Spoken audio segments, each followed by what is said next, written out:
Xalqaro kechirim tashkiloti 22-may kuni Avstraliyadagi ota-onasiga pul sog'anligi sababli tutqun qilingan yana bir Uyg'ur tutquni haqida qo'yib berishni talab qilish harakati boshladi.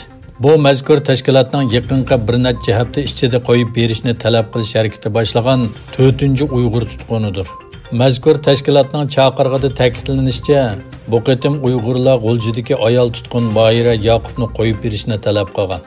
Boyira Yaqub G'uljidagi bir sug'urta shirkatining xodimi bo'lib, 2019-yil 3-oyda tutqun qilingan. Uning tutqun qilinishiga uning 2013-yili Avstraliyadagi ota-onasiga ularning uy setib olishi uchun pul silish sabab bo'lgan. Xalqaro kechirim tashkiloti buning oldida atalmish Şinjan Universitetining sobiq mudiri Tashpolat deyib, atalmish Şinjan Islom institutining o'qituvchisi Eminjon Saydin, Bag'dash to'rining qurg'uvchisi Akbar Asadni qo'yib berishni talab qilish harakati boshlagan edi.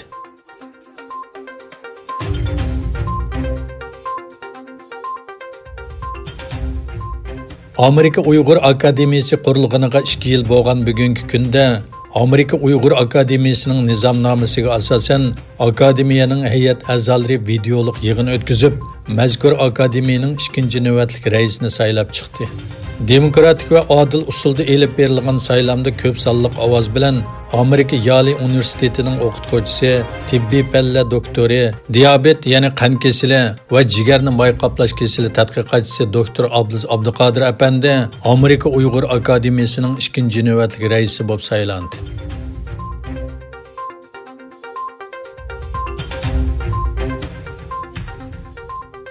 Xitoy virusiga taqobil turishdagi iqtidorsizligi sababli tanqidga uchrayotgan Dunyo sog'liqni tashkiloti haqida yana bir hayron qolarliq ish o'tirg'i chiqdi. Xitoy davlat raisi Qanxur Shi Jinpingning ayoli Ping Liyuanning 2011-yildan buyon Dunyo sog'liqni tashkilotining yaxshi niyat elchisi ekanligi o'tirg'i chiqdi.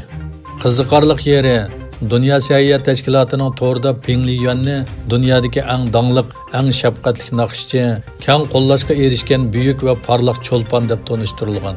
Lekin uning Shi Jinpingning ayoli ekanligi tilga ilinmagan. Uningdan boshqa yana Xitoy Markaziy televiziya stansiyasining muxbiri James Chowning Dunyo sog'liqni tashkiloti sijil taraqqiyot va sog'lomlik yaxshi niyat elchisi ekanligi ma'lum.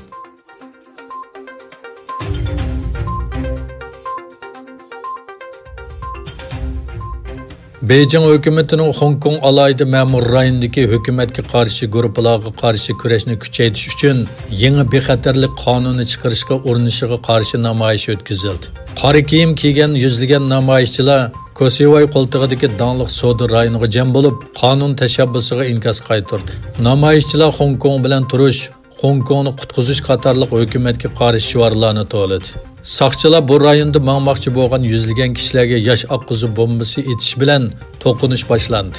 Xitoyning Hong Kongdagi aloqalash ishxonasining mudiri Lu Xuning Hong Kongdagi hukumatga qarshi guruhlarga qarta hukumatga qarshi mustaqillikni tashabbus qiladigan kuchlar va radikal zo'ravonlikqa qarshi davlat bexatarlik qonunini yo'lga qo'yish kerak deb jakalagan edi.